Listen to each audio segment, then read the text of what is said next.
Let's talk about what the legislation actually does. I want to play something that you said back in January about the national debt. The number one threat to our nation right now is our debt. We take that very seriously. Congress has kicked the can down the road for decades, and we're out of road. And so we understand that it's our responsibility to fix this. So there are 5 different independent scores of this legislation. Every one of them says that it will increase the deficit somewhere between $3.3 and $4 trillion over the next 10 years. Now, I get you take issue with the Congressional Budget Office and that they don't have dynamic scoring, all this, but this is the emerging consensus among everyone analyzing. They say you're kicking, not only are you kicking the can down the road, but you're making the problem worse. You're adding to the debt. Well, I think that is dramatically overstated, and here's why.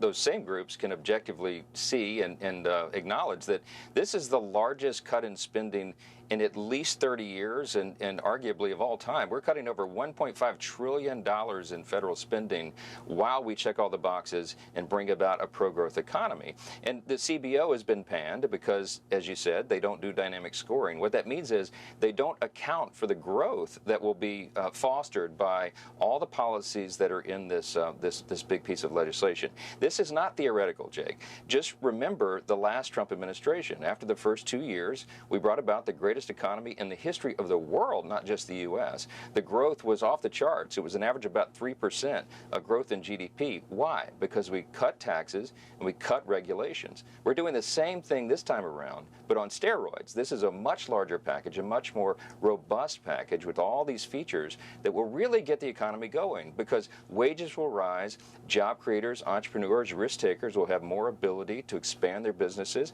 U.S. manufacturing onshore is being incentivized. All these things will work together to make the economy grow faster than many of these projections are putting forth. So we're not buying it. We'll see what happens, and we have the evidence to prove it from the past. So the CBO doesn't get a vote, but my next guest, Republican Senator Ron Johnson of Wisconsin, does. And he wrote in the Wall Street Journal, quote, "The one big beautiful bill will almost certainly add to our deficits and debt." And he even called the bill the Titanic. What do you say to him?